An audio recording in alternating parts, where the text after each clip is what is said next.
رمضان کا چاند نظر آتا ہے اور ساتھ میں ہماری عبادت بھی بڑھتی ہے۔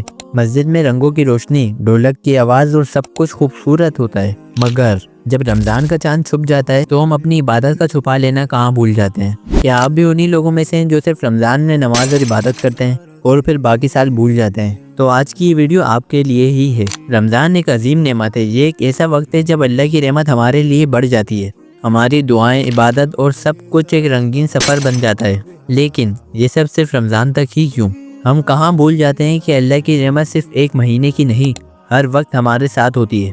آج ہم بات کریں گے کہ کیوں صرف رمضان کے مہینے میں اللہ کی عبادت کریں اور کیسے اپنی زندگی میں کنسسٹنسی لا سکتے ہیں تاکہ ہماری عبادت ایک مہینے تک سمٹی نہ رہے۔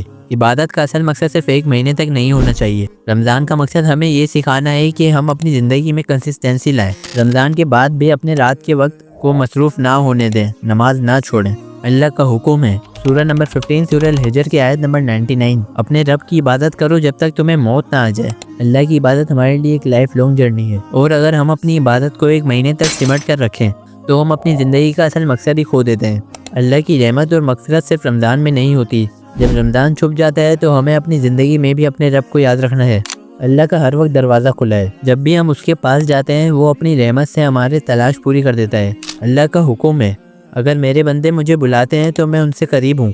اس کا مطلب یہ ہے کہ ہم رمضان کے بعد بھی اپنی دعائیں اور نماز کی عادت کو کنٹینیو کرتے ہیں تو اللہ کی رحمت ہمارے ساتھ ہمیشہ رہے گی۔ اور قرآن بھی صرف رمضان میں ریسائٹ کرنے کے لیے نہیں ہے، ہر وقت قرآن سے ہدایت لینی چاہیے۔ جب ہم قرآن پڑھتے ہیں تو ہم اپنی زندگی کی ہر مشکل کا حل نکالتے ہیں۔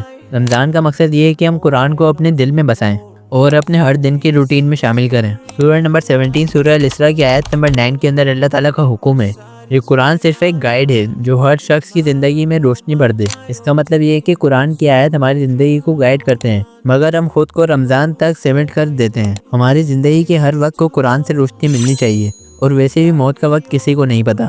ہم رمضان کے بعد پھر دنیا کی طرف بھاگ جاتے ہیں، لیکن اگر موت آئے تو اللہ کے سامنے کیا جواب دیں گے؟ زندگی کب ختم ہو، ہماری نمازوں کی پوری لسٹ کیسے کمپلیٹ ہوگی؟ کیا ہم اپنے رب کے ساتھ ہر وقت رابطہ بنائے رکھتے ہیں؟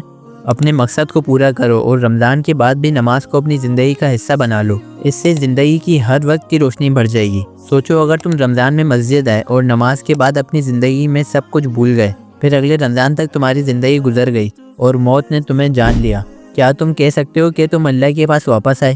کیا تم اپنے رب سے کہہ پاؤ گے کہ مجھے ایک اور رمضان کا انتظار تھا؟ یا اللہ کے سامنے تم کہو گے مجھے اپنے وقت کو حصہ بنانے کی تلاش تھی لیکن وقت ختم ہو گیا؟ رمضان کی عبادت کیا کرو، لیکن اپنی زندگی کے ہر دن میں عبادت کو شامل کرو، اپنے وقت کو اللہ کی طرف لے کر جاؤ۔ تو پھر اب کیا خیال ہے؟ اب تو واپس آ جا۔